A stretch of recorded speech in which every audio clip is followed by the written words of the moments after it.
de primera mano. Es presentado por Tigo. En Tigo, el centro sos vos. Control. Feel Make Feel. Decile adiós a los dolores articulares. Tomá Genacol y reactiva tu vida. Entidad Binacional Yacenetá. Protegiendo el medio ambiente.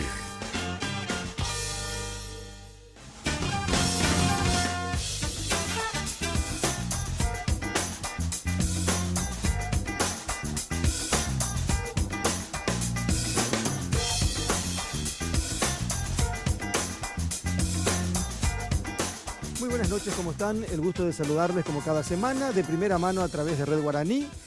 Propuesta que compartimos con ustedes, con invitados, con los compañeros. En un ratito nada más vamos a presentar a los señores recientemente designados como viceministro de Seguridad Interna y viceministro de Asuntos Políticos, Humberto Infrán y Eduardo González. ¿Qué tal, Alfredo Boxia? ¿Cómo le va? ¿Cómo anda? Carlos, ¿Cómo está, Andrés Riquelme? Muy bien, Carlos, excelente, muy buenas noches, mi respeto a los televidentes. Para el último martes, para anoche en realidad, se anunció, sí, una reunión. Se estaba anunciando una reunión entre representantes de diferentes sectores de la salud.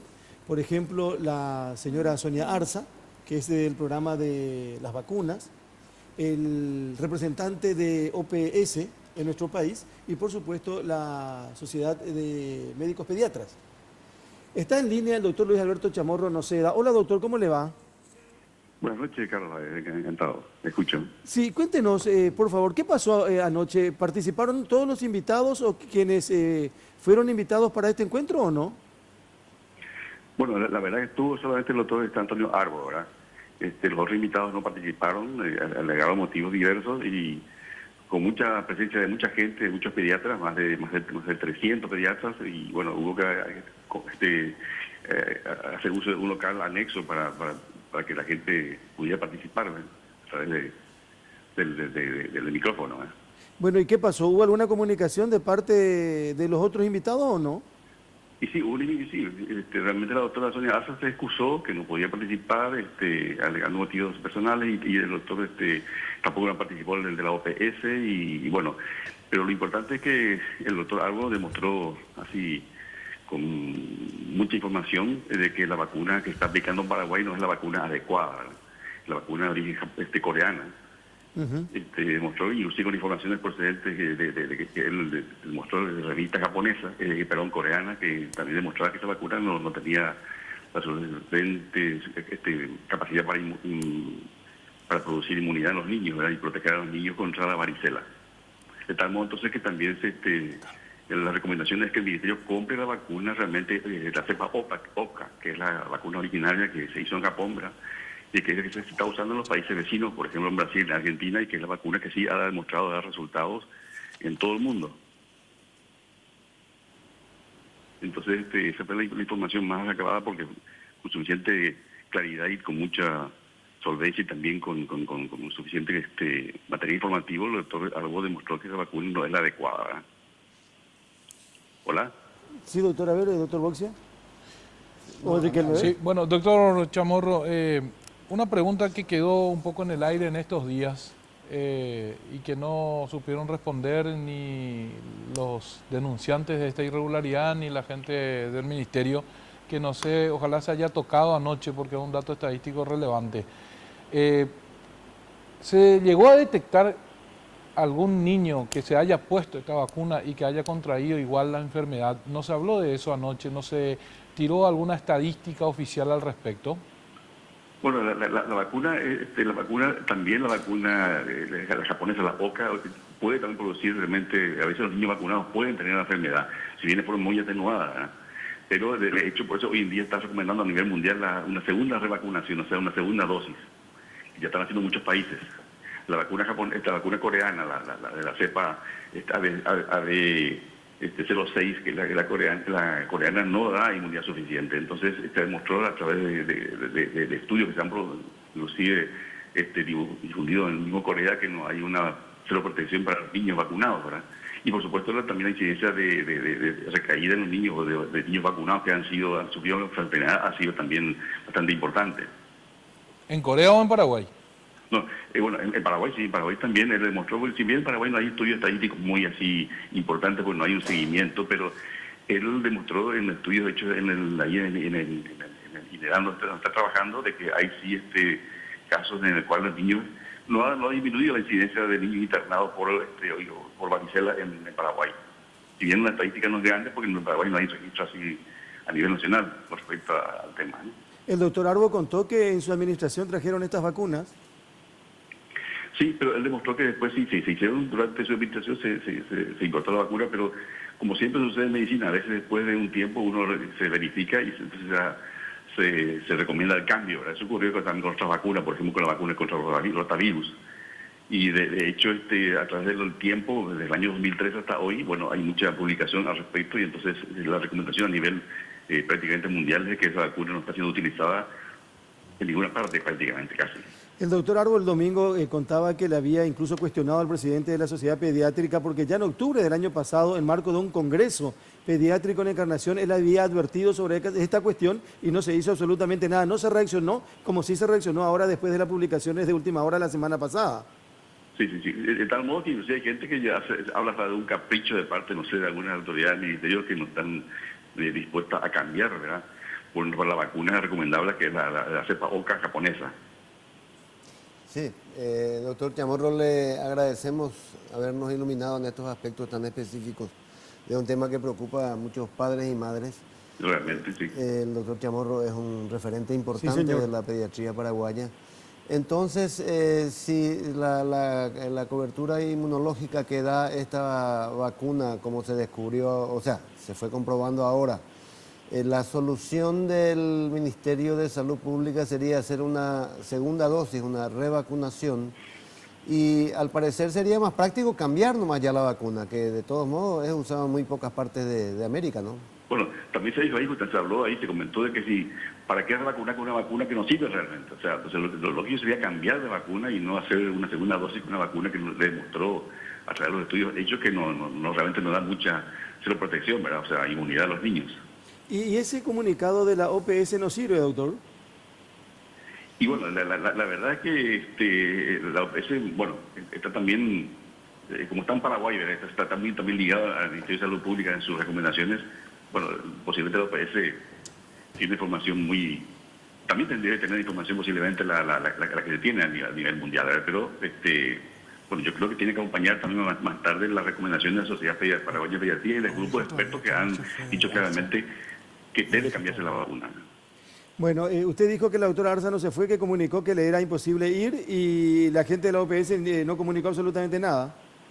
Y también comunicaron que no podía ir, ¿verdad? Entonces los dos no aparecieron, realmente fue convocada la reunión, pero sí, hubo mucha gente y porque el tema nos interesa a todos, ¿verdad? Realmente fue muy importante el tema. Entiendo. Gracias, doctor, un placer, el respeto de siempre. Muchas gracias, encantado, hasta luego. Adiós, hasta luego. El doctor Luis Alberto Chamorro Noceda. Yo me pongo nada más en el lugar de la gente. El ministerio dice una cosa, OEPS le reconfirma al ministerio, hay otro sector que dice que no sirve, ¿para qué aplicarse si no te sirve? ¿Y nosotros mientras tanto qué?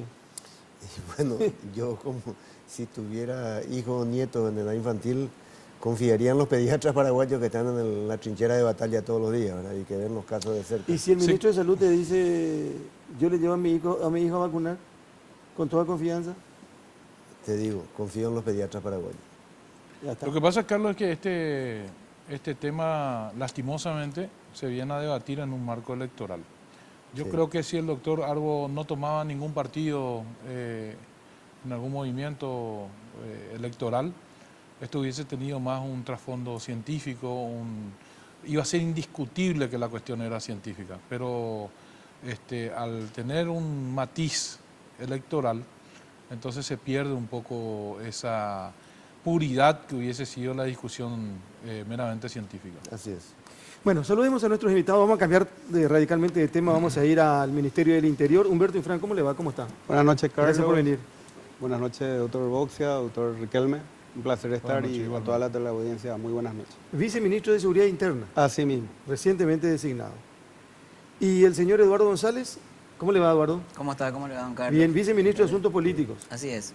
Bueno, hay un cambio en toda la estructura del Ministerio del Interior, ¿verdad? Llámese ministro y los dos viceministros. Sí, actualmente, digamos, con la ascensión del doctor Ariel Martínez y recientemente, como lo señalabas, Estoy ingresando yo en el área de seguridad interna y el doctor González en el área de asuntos políticos. Y es la línea que tiene que trabajar, de hecho, el Ministerio del Interior son dos. Una la de la gobernabilidad democrática y la otra relacionada directamente a la seguridad interna y que por supuesto tienen que interrelacionarse para poder dar digamos, un resultado efectivo hacia la ciudadanía.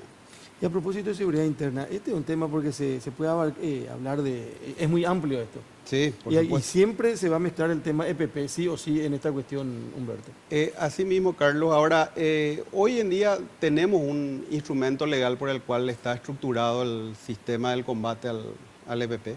Es, digamos, el instrumento donde está la Fuerza Tarea Conjunta y la Policía Nacional viene a ser un componente dentro de ese esquema y, por supuesto, desde el Ministerio del Interior lo que hacemos es realmente trabajar el aspecto de que la Policía Nacional esté presente y realmente pueda seguir los canales correspondientes para perseguir los logros que creo que tanto el gobierno nacional se ha empeñado en tener y también la ciudadanía, ¿verdad? Que es algo expectante.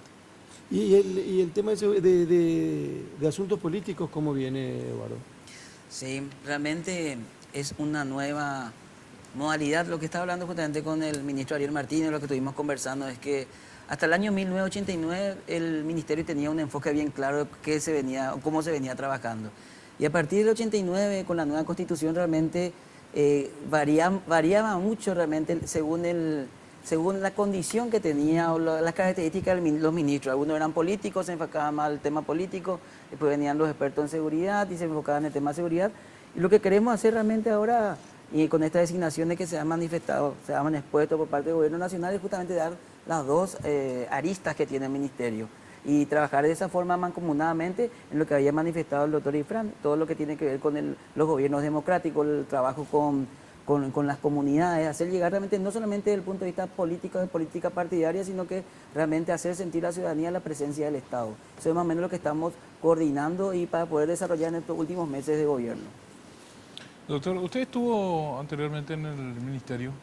¿Ministerio Público? Sí, en realidad yo tengo una trayectoria, 15 años fui fiscal, sí. Los 6 últimos años fui fiscal adjunto, renuncié o salí del cargo en el año 2009, ingresé realmente al Ministerio del Interior hace 5 años y bueno, mi último cargo en la actualidad era el director general de gabinete, un proceso más administrativo, ¿verdad? Pero sí con conocimiento desde el punto de vista de la administración de la seguridad. ¿Y se puede entablar algún proyecto importante de alcance a la ciudadanía en tan poco tiempo? Porque ustedes van a tener un límite en su gestión.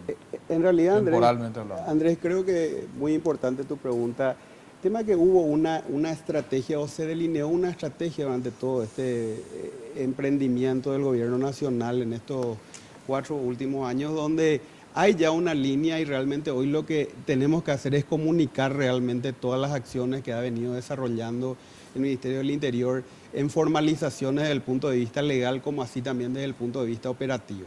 Desde el punto de vista legal tendrán conocimiento que la ley 222 fue, digamos, modificada hoy en día en ciertos artículos, la 57-57, que dispuso una distribución nueva dentro de la estructura de la Policía Nacional, lo cual es un desafío desde el punto de vista operativo. Eso fue a fines del año pasado. Igualmente, desde el punto de vista de, seguramente acá el viceministro de Asuntos Políticos va a hablar un poquito más de los programas como Seamos Ciudadanos, que tiene que tener todo, o sea, tuvo todo un proceso de implementación, de diagnóstico, de trabajar líneas de base, porque esa era una gran realidad. Esa línea de base no se contaba, digamos, para poder hacer un mapeo efectivo del delito y que pueda ser realmente una herramienta, digamos, importante en la definición de políticas de Estado. Entonces, hoy, contando con eso, realmente se pueden impulsar en estos últimos 6 meses el nivel comunicacional de las acciones que se ha venido trabajando. Hay realmente, digamos, trabajos muy importantes, como asimismo datos muy importantes, Andrés, como por ejemplo el índice de homicidio a nivel nacional comparado a nivel regional, ¿verdad? Como ustedes sabrán, ¿por qué el homicidio es lo que más se considera o se hace un mapeo? Porque es la que menor índice de cifras negras tiene, en la consideración que la víctima está con nombre y apellido, y eso tiene que registrarse en varios sistemas o dentro del esquema del Estado. Entonces, hoy Paraguay cerró el año 2017 con una tasa estadística del 7.78 cada 100.000 habitantes, lo que nos ubica entre los primeros países de la región con menor índice de homicidio, que es lo que se evalúa a nivel internacional para medir la sensación o la situación de delito y violencia que existe en un país. Y ahí es muy importante también recalcar lo siguiente, que nuestra tarea es trabajar en dos líneas. Una es la línea realmente operativa y la otra también la parte subjetiva que el ciudadano también tiene u observa, digamos, en el desarrollo. En eso hay un compromiso realmente de la Policía Nacional en estos últimos tiempos, que fue una de las instituciones que se fue adecuando, digamos, en gran medida a todos los cambios de avatares de la época democrática como tiene que ser, ¿verdad? Eso es lo que perseguimos como país, es lo que perseguimos como gobierno y como una política de Estado para el futuro. Como dijo el doctor Eduardo González, la visión que la ciudadanía tiene del Ministerio del Interior ha variado bastante, ¿verdad? Hasta 1989 era claramente una vinculación mental entre la represión interna y Montanaro y Ministerio del Interior, ¿verdad? Y luego, durante esa larga transición, los 90 y los 2000, dependía mucho del talante del propio ministro. Como usted dijo, había ministros muy políticos, y sobre todo en la época de Guasmos y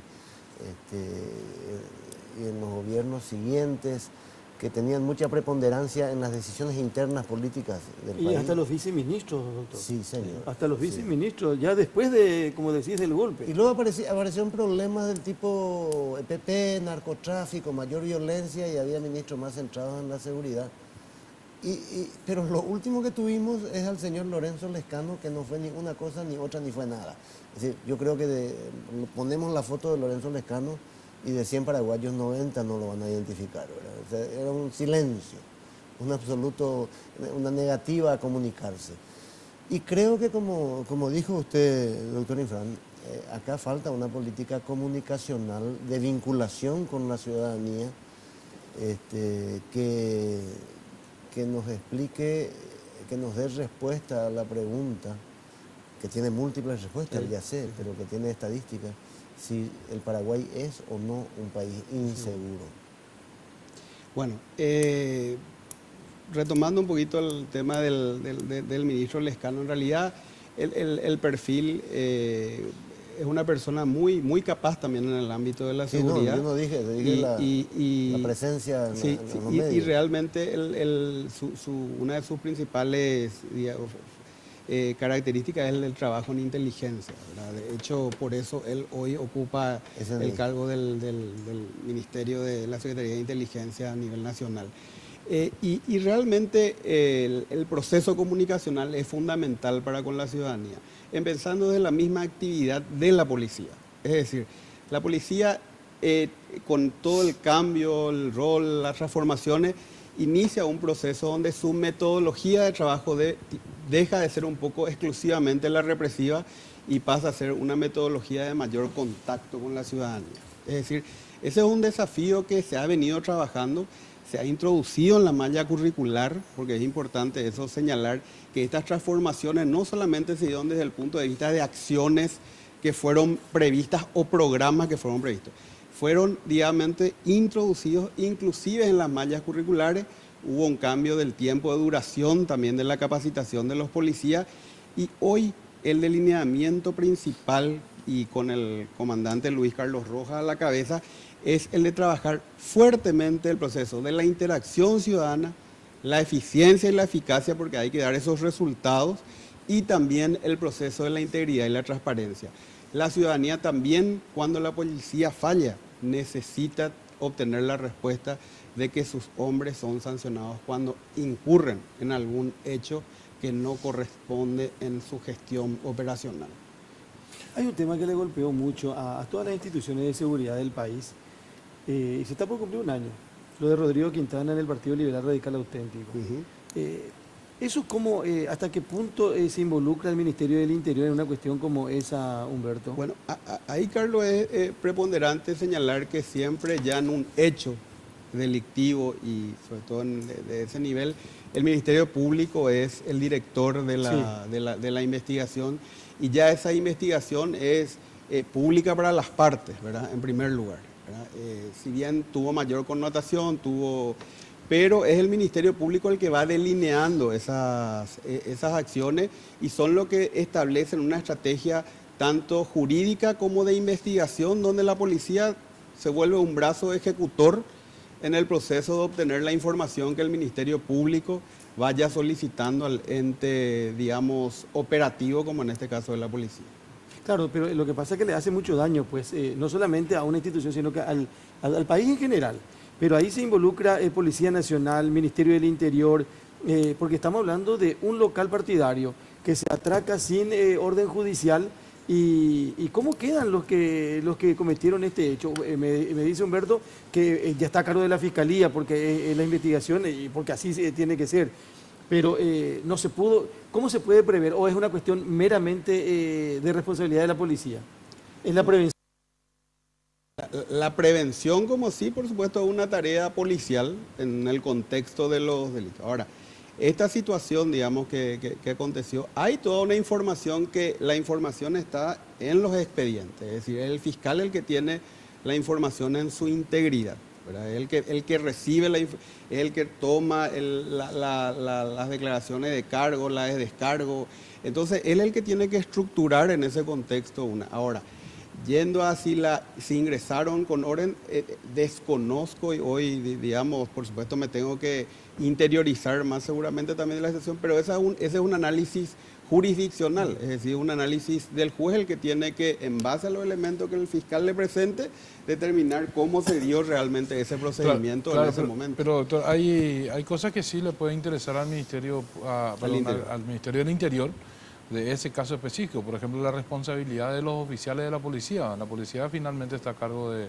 Ministerio del Interior. Entonces, ese seguimiento que ustedes le deben hacer al caso... Por supuesto, Andrés, y es lo que señalaba. Voy a interiorizarme desde el punto de vista de lo que tenga que ver con la operación administrativa que tuvo la policía en ese accionar, ¿verdad? Y vamos a ir viendo y, por supuesto, tampoco podemos incidir ni ir hacia el lado del Ministerio Público, que tiene, digamos, una autonomía en el proceso de la investigación. Hablando de seguridad interna, a casi un año creo no equivocarme, pero aproximadamente un año que entró en vigencia esta agrupación Lince de los motociclistas que están controlando las calles, y yo los veo permanentemente.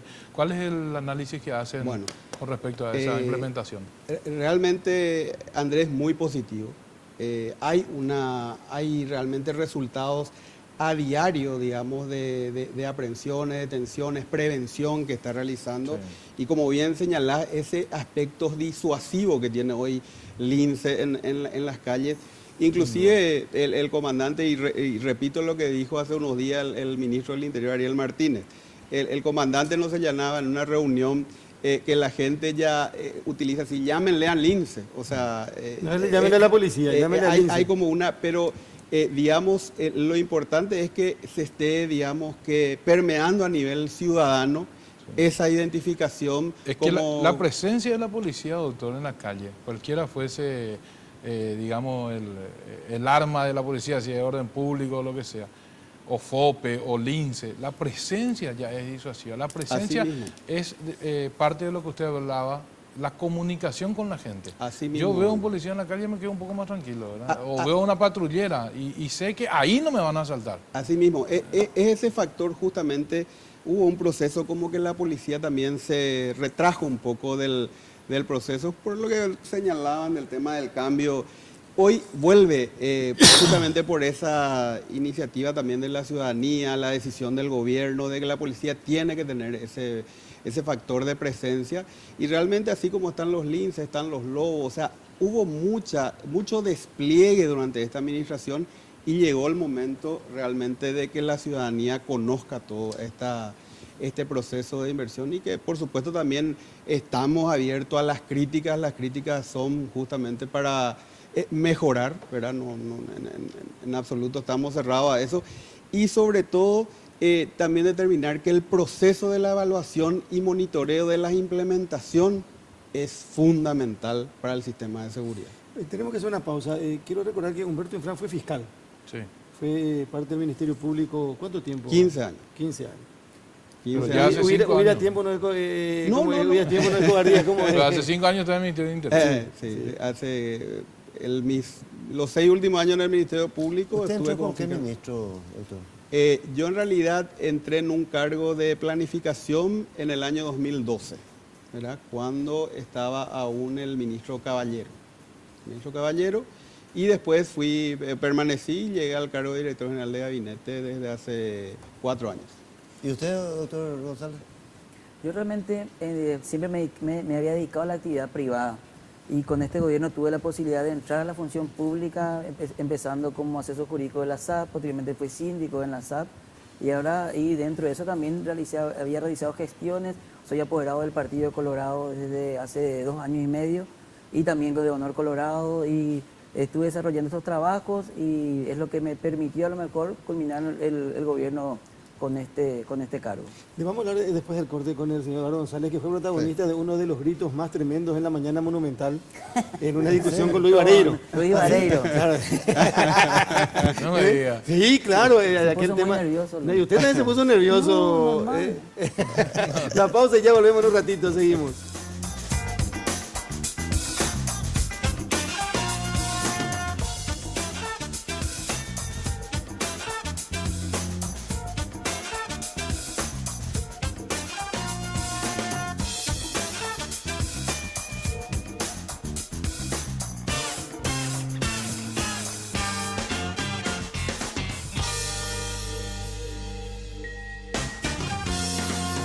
Se viene el torneo local más importante de todos y con él Tigo te trae una promo que no podés dejar pasar.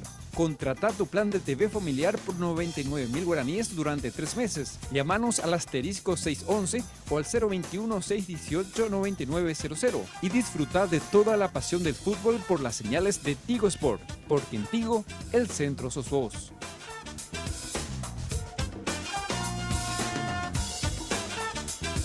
Porque los fines de semana son perfectos para disfrutar de un rico helado junto a tus amigos y familiares. Por eso te traemos esta increíble promo de 2 kilogramos de helado a tan solo 100.000 guaraníes todos los sábados y domingos en nuestro local de República Argentina. Sugar, somos una fábrica de momentos.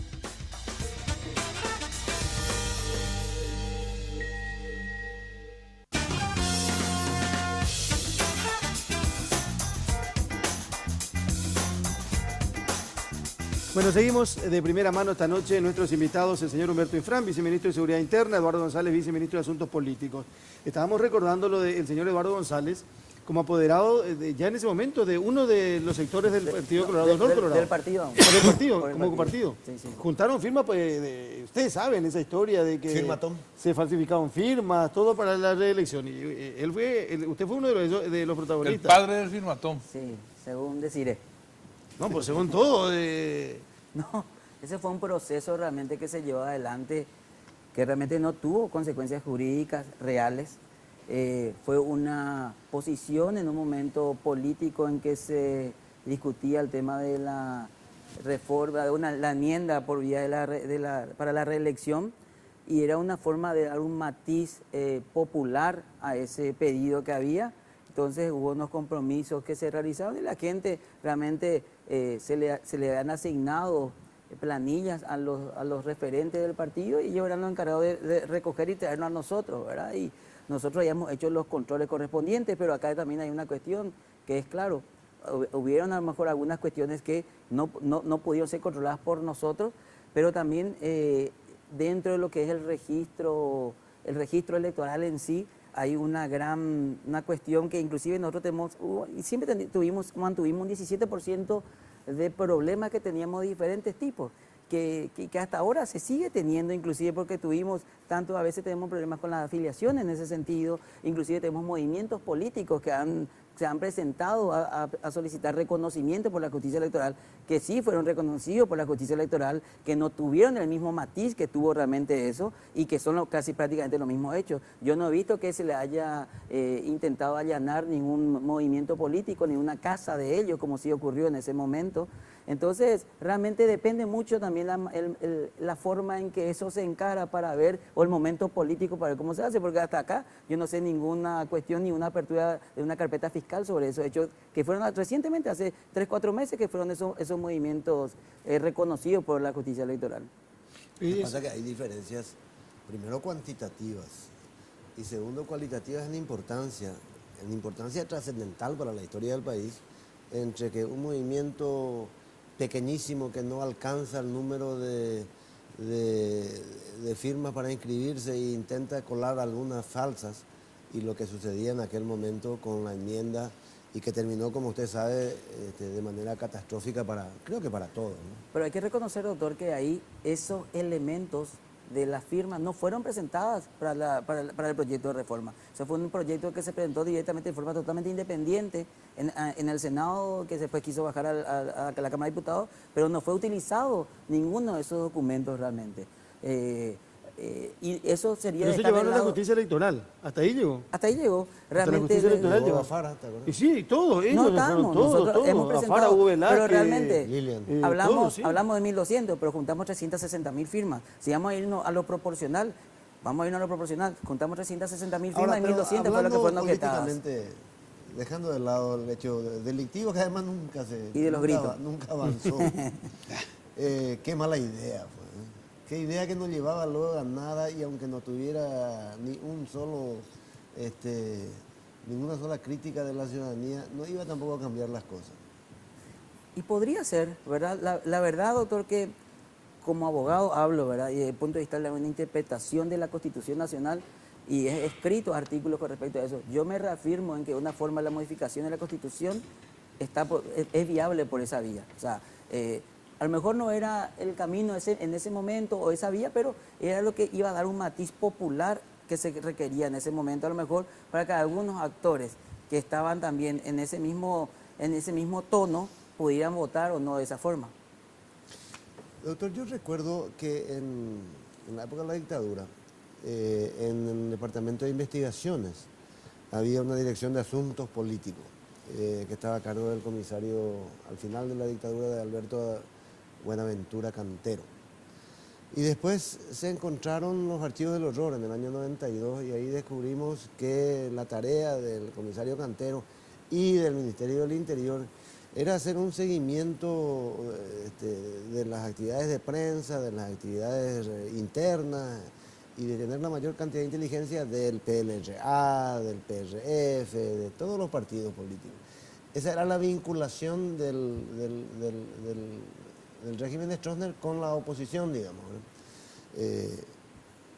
¿Cómo? Usted está a cargo de una dirección que tiene el mismo nombre prácticamente. ¿Cómo se vincula hoy el Ministerio del Interior con los partidos políticos?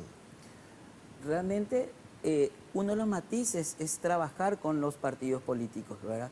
Pero más que nada es realmente lo que está hablando el doctor Ifrán, el tema de los gobiernos democráticos, llegar eso a la ciudadanía, o lo que estaban recién comentando también en el bloque anterior, lo que estaba manifestando el doctor.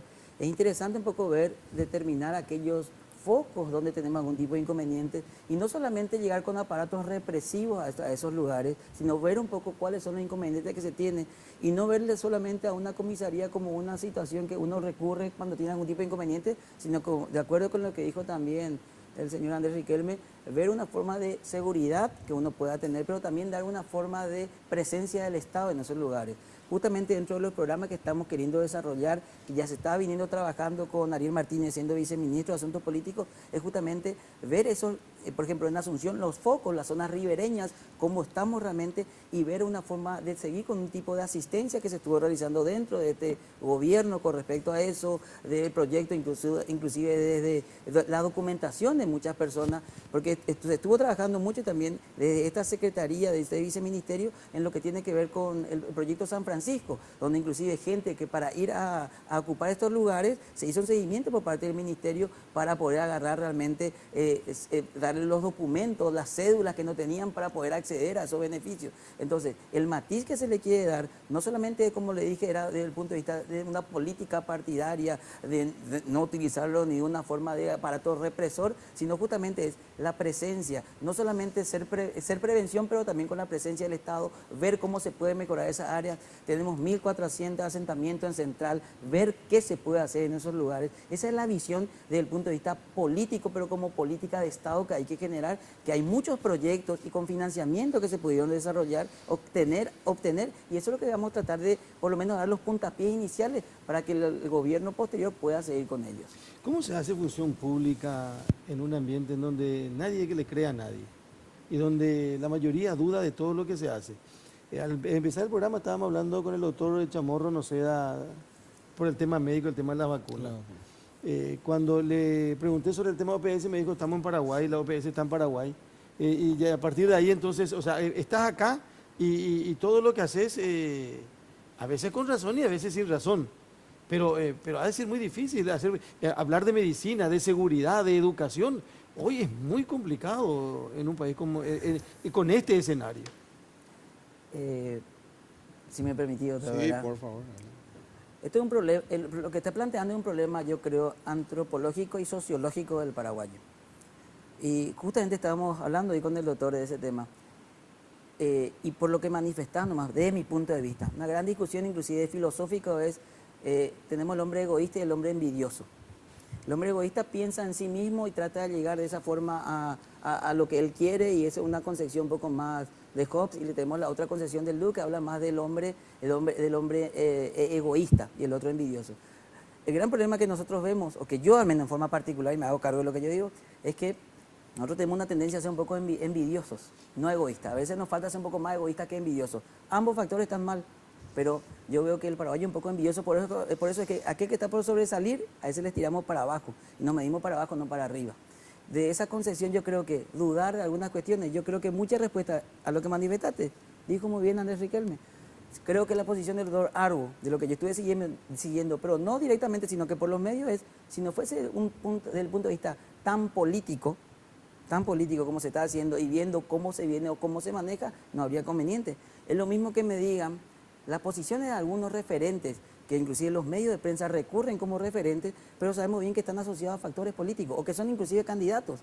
Cuando hablamos del jurado de enjuiciamiento, del Consejo de la Magistratura, yo veo, por ejemplo, muchas vinculaciones que nosotros, o los medios de prensa, recurren a esos referentes, pero ellos se presentan inclusive como académicos, pero finalmente vos sabés bien que tienen fines políticos atrás. Entonces, es un esquema un poco general de lo que yo veo, de ese planteamiento que manifestar. Yo creo que el descreimiento, yo creo que este gobierno nacional ha demostrado también muchas cuestiones que antes no se hacían, que no se llevaban adelante, y que podemos decir, perfecto, es el último tramo, cómo creer o no creerlo, pero también creo que hay apreciaciones científicas, bien científicas, porque inclusive ante una pregunta que se le hizo al médico sin discutir nada, qué número, qué estadística tenían en Paraguay sobre la factibilidad de la vacuna, y él no pudo dar una respuesta pero a eso. Ni el ministerio no tiene con precisión. Correcto. Ni el Ministerio de Salud no tiene, ¿verdad? No. Por eso. Yo insisto, es muy difícil. Hoy, entre otras cosas, porque podemos hablar todos de este tema, lo que se plantea en el ámbito de la Confederación Sudamericana de Fútbol nada más. Todo trabajador tiene derecho a reclamar si él considera que fue agraviado en su derecho por haber dedicado tanto tiempo a una empresa o una institución, como se quiera. Pero de repente te asusta porque ahí se va el presidente de la Asociación Paraguaya de Fútbol, el ministro de Deportes, el presidente de la Conmebol propiamente dicha, ellos no creo que tengan ningún interés político, pero están demostrando que hay una fragilidad en la estructura judicial, que socorro, Dios mío, y no estamos hablando, tiene derecho, y la gente decía hoy, le corresponde a lo mejor $1 millón máximo, siendo generoso con todo, pero no 10 millones de dólares. ¿Qué te hace dudar los 10 millones de dólares solicitados? Que evidentemente había gente... Él no va a cobrar todo eso. Claro que no. Te hace pensar de que decía, no, vamos, ya que estamos, pedí 10 millones de dólares. Entonces vos te quedás con 3, a fulano le damos, a un representante externo le damos tanto y al otro le damos tanto, lo que te conseguimos la justicia tanto. Entonces es difícil trabajar en una... Yo entiendo que hay mucho interés. Que podría decir, este 10 millones se va a partir así. Y hablando de esa inseguridad jurídica, doctor Humberto, sí. Hay mucho que hacer en materia de las sanciones judiciales que repercuten en la seguridad interna. Por supuesto. Por dar simplemente algunos ejemplos, el tema de moda, el feminicidio. Sí. ¿Qué pasa con el feminicidio? Gente que tenía que haber estado en la cárcel, que se le dio alguna medida, que tenía orden de restricción con su pareja, y se acerca y no solamente viola esa orden de restricción, sino que va y comete un homicidio, ¿verdad? Ese tipo de cosas, es decir, el Poder Judicial que no funciona, también es una pata importante en esa mesa de la inseguridad general a nivel de la República. Por supuesto, Andrés. Yo creo que estás tocando el punto justamente de la convergencia que tiene que haber de distintos estamentos en trabajar el tema de seguridad. Seguridad hoy ya no es la policía. Correcto. Seguridad hoy es un entorno y una visión general con miles de factores que ocasionan el proceso del delito y la violencia.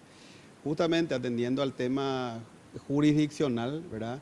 Sin entrar realmente a ser un crítico, son análisis que deben hacerse en mesas para realmente llegar con estos insumos que uno va ofreciendo. La policía tiene, por ejemplo, hoy en día catalogado por mes la cantidad de feminicidio que ocurrió el año pasado, lo que están ocurriendo. Entonces esos son puntos que tienen que llamar la atención, ¿verdad? Y ver las causas de cómo finalmente se derivó en eso.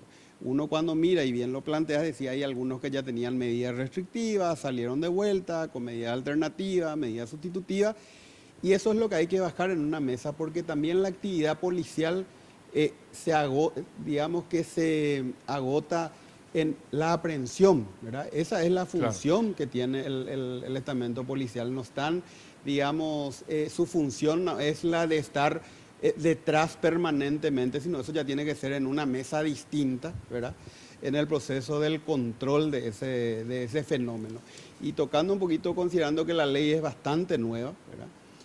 Sí, en el Ministerio del Interior y con la Policía Nacional se tomaron ciertas determinaciones, como por ejemplo iniciar una fuerte transversalización en materia de género dentro de la Policía Nacional, en el sentido del proceso de la atención a la víctima de violencia. Es decir, la víctima de violencia sí tiene que recibir un trato diferenciado al momento de llegar a la comisaría, y en eso se está insistiendo mucho.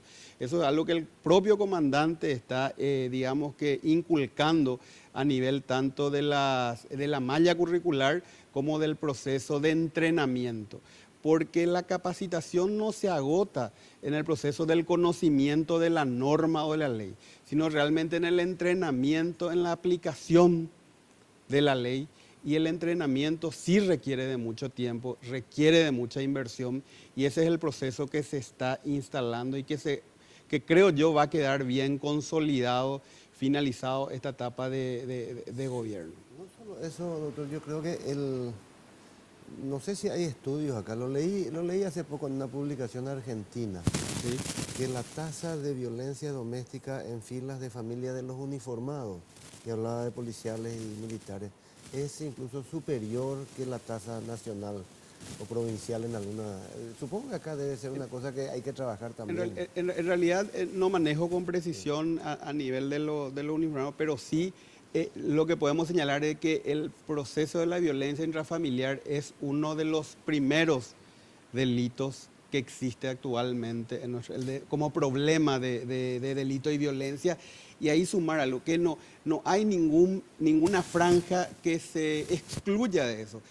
Hay profesoras, hay maestras violentadas, o sea, desde el punto de vista de la violencia intrafamiliar. Y ustedes saben, esa es un proceso que no solamente, mucho menos se agota desde el punto de vista de la acción policial, se agota en la interacción de varias... Claro, pero incluso participé de algunas conversaciones y charlas de organizaciones feministas que están trabajando mucho el tema, asustadas incluso por el número creciente de feminicidios que hubo en los últimos años. Y no se explican muy bien si es porque hay mayor divulgación de los casos, hay mayor acceso a la posibilidad de denunciar a algún organismo municipal o estatal, o es una cuestión más profunda y que hace a alguna cuestión vivencial de la contemporánea.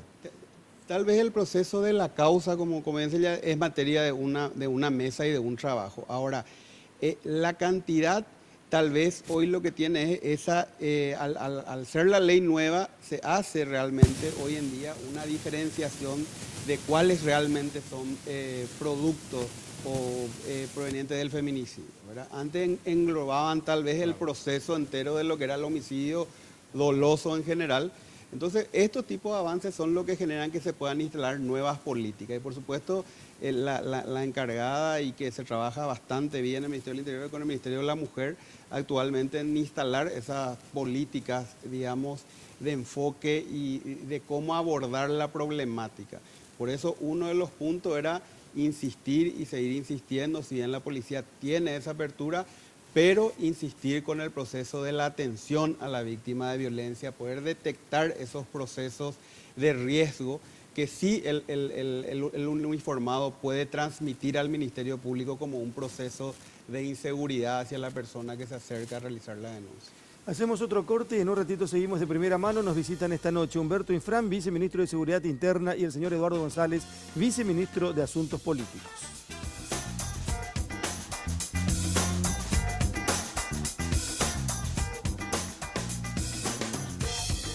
En verano las noches son más intensas y con Control la podés disfrutar al máximo. Aumenta las sensaciones con Control Senso y llega al extremo con Control Finísimo. Con Control, descontrolate con la mejor protección. Preservativos Control, la marca número 1 en Paraguay. Entérate de nuestras novedades en Facebook e Instagram. Control Paraguay. Porque los fines de semana son perfectos para disfrutar de un rico helado junto a tus amigos y familiares. Por eso te traemos esta increíble promo de 2 kilogramos de helado a tan solo 100.000 guaraníes todos los sábados y domingos en nuestro local de República Argentina. Sugar, somos una fábrica de momentos.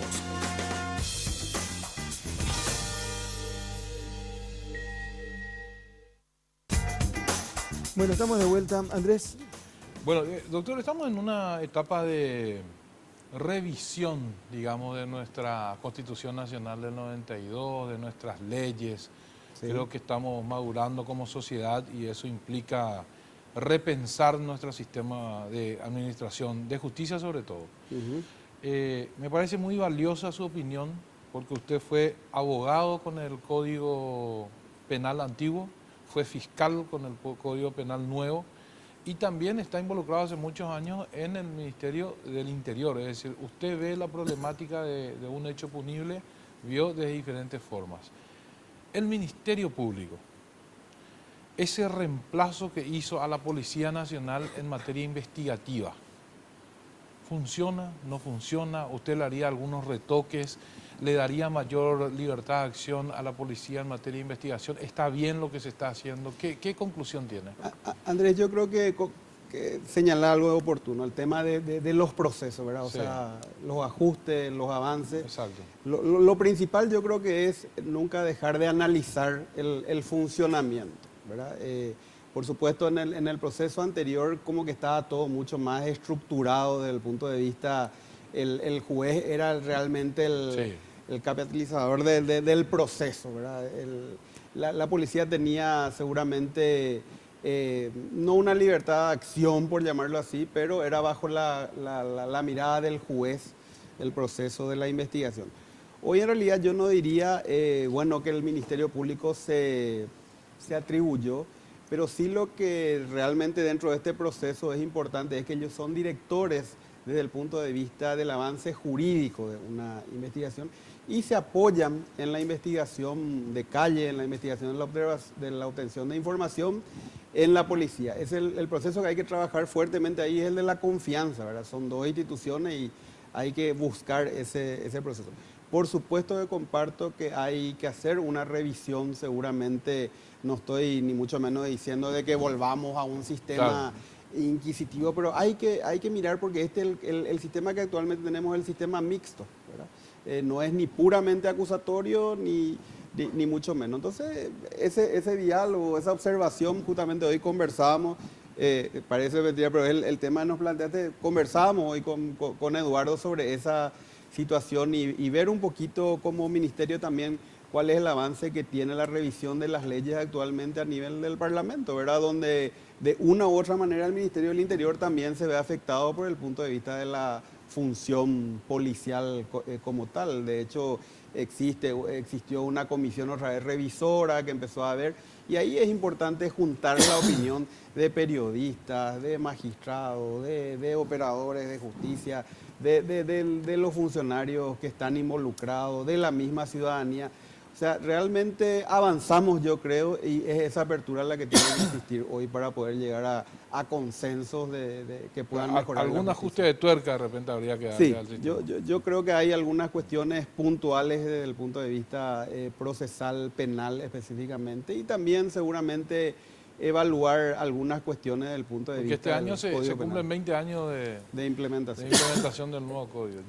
Si me permitís, justamente lo que estábamos conversando ahí con el doctor, realmente como consecuencia de la reforma constitucional se tuvo que adecuar tanto el Código Penal como el Código de Procedimientos. Y realmente lo que estábamos hablando hoy era, si bien es cierto el director de la investigación es el agente fiscal, tenemos que un momento cumbre, que es el momento del juicio oral, realmente, según el sistema acusatorio que hemos tenido a partir de ese nuevo Código Procesal, implica que el juez es nada más que también el director del debate o del proceso, pero hoy vemos que realmente en un juicio oral el que investiga finalmente, desde mi punto de vista, es el propio juez también, porque el que hace preguntas a los peritos, a los testigos... Y el que valora las pruebas. La valoración de las pruebas es correcta, pero el problema está que y eso uno puede ver al estar tanto en la fiscalía, en la defensoría o en la actividad privada como abogado, que uno ve que cuando el juez actúa de esa manera, le está beneficiando a una de las partes y rompiendo varios principios, el de bilateralidad, el de igualdad de armas, porque ahí tenemos que el juez, si bien es cierto, con la legislación se estableció que el objeto del proceso es la búsqueda de la verdad.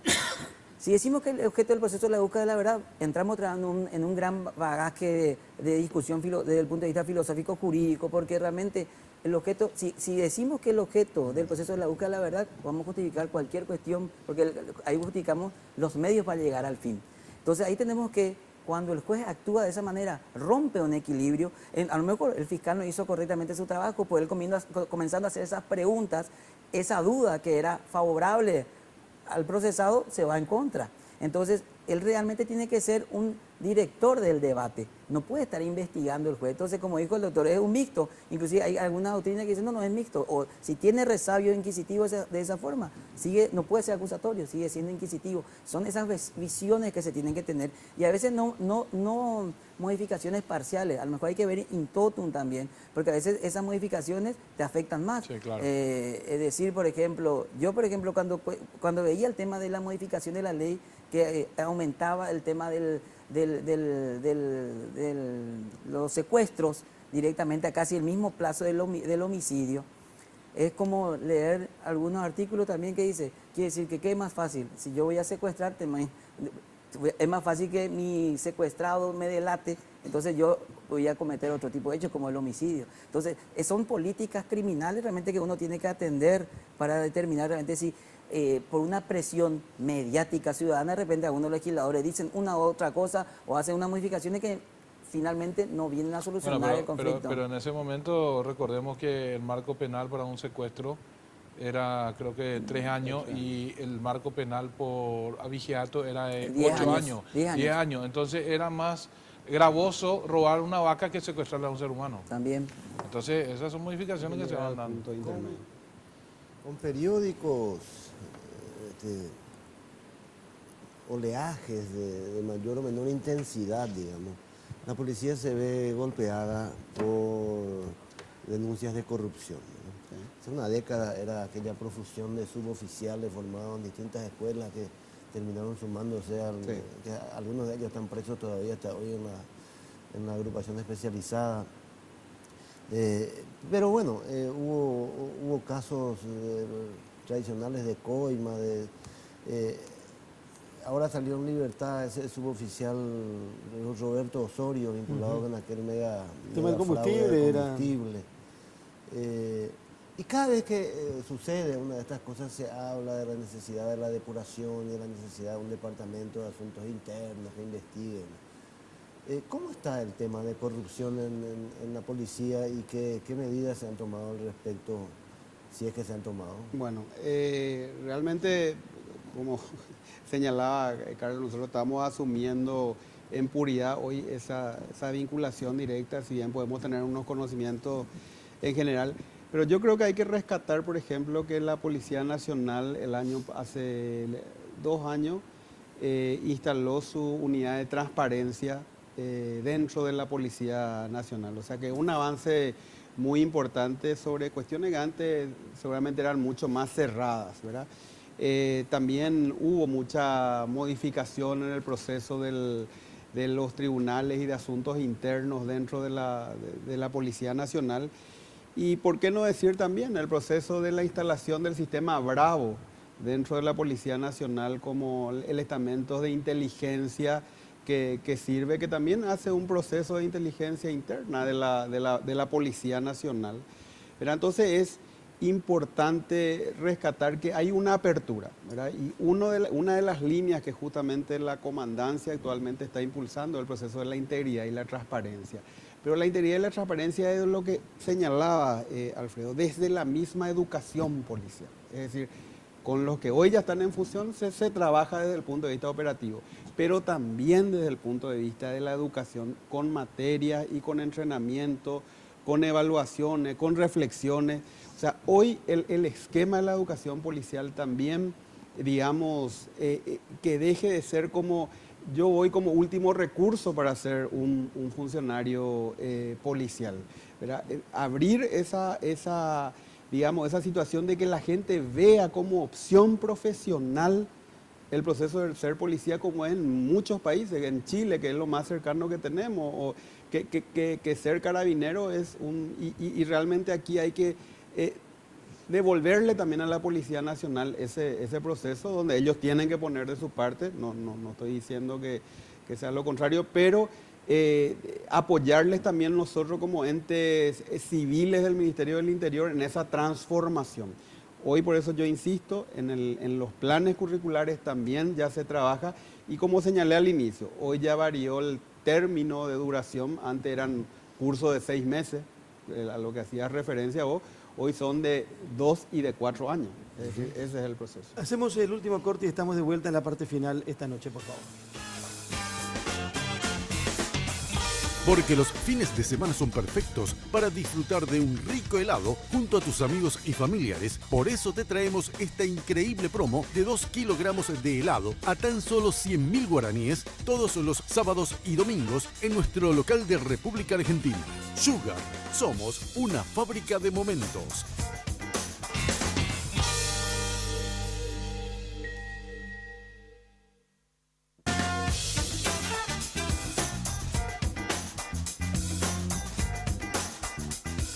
Estamos cerrando el programa de esta noche. Digo nomás, el Ministerio de Defensa no tiene injerencia en la Fuerza Armada, ¿verdad? No está en la cadena de mando. La cadena de mando. Como tampoco está el Ministro del Interior. Con la policía, como ¿verdad? cadena de mando no, pero sí en el tema de la vinculación con el Ejecutivo es a través del Ministro. A través del Ministerio del Interior. Sí. Existe eso. Sí, una disposición. Porque la policía sí maneja la comandancia de la policía.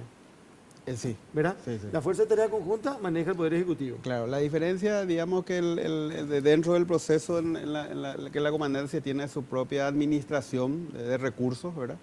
Pero desde el punto de vista de las líneas políticas y todo lo demás, el Ministro del Interior es es el jefe del comandante de la policía. Es el jefe. Es un integrante para definir en seguridad. Es probable que si gana la ANR, ustedes se les dé la opción de seguir por lo menos, no digo en el mismo cargo, pero sí en el mismo ministerio, aprovechando la experiencia que tienen.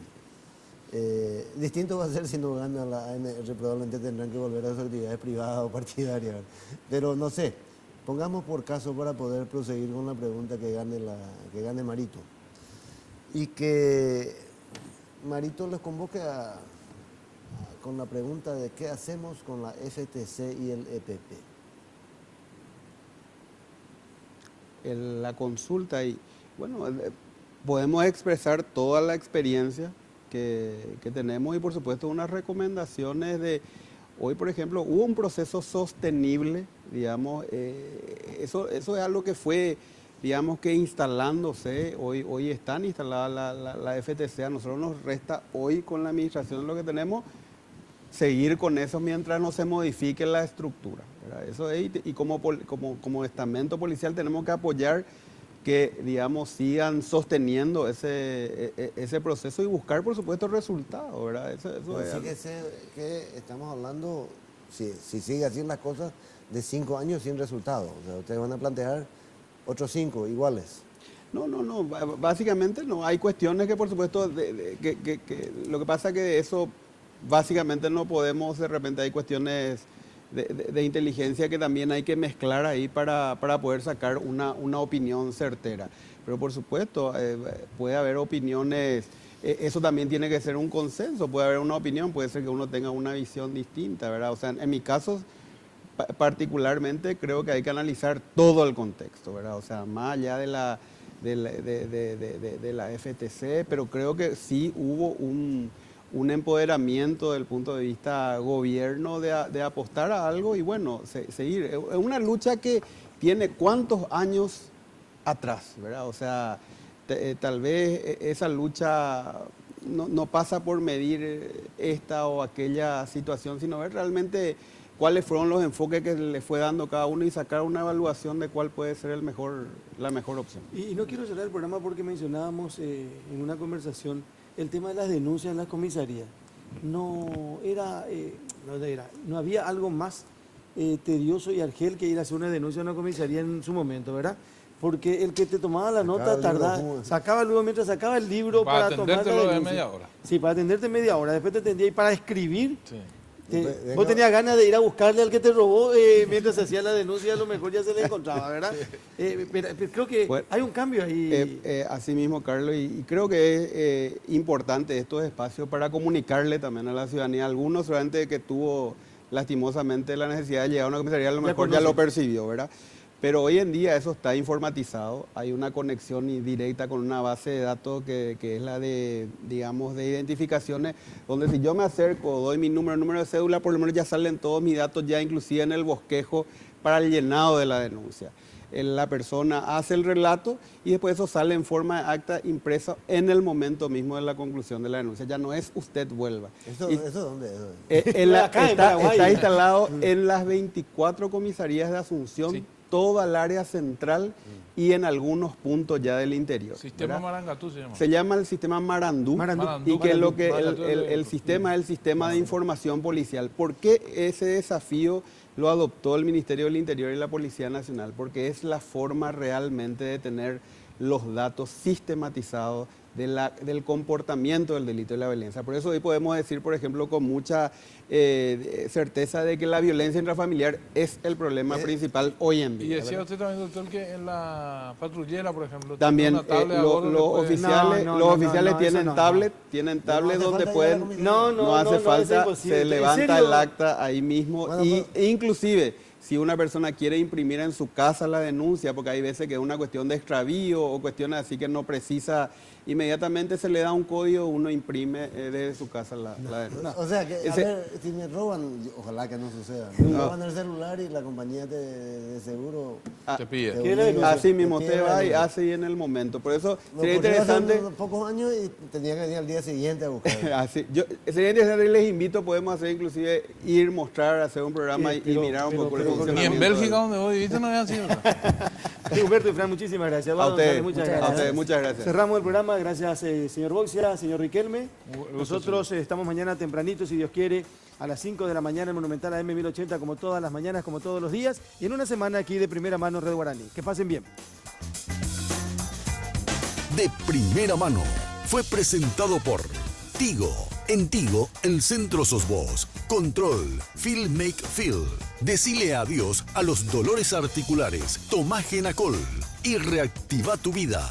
Entidad Binacional Yacenetá, protegiendo el medio ambiente.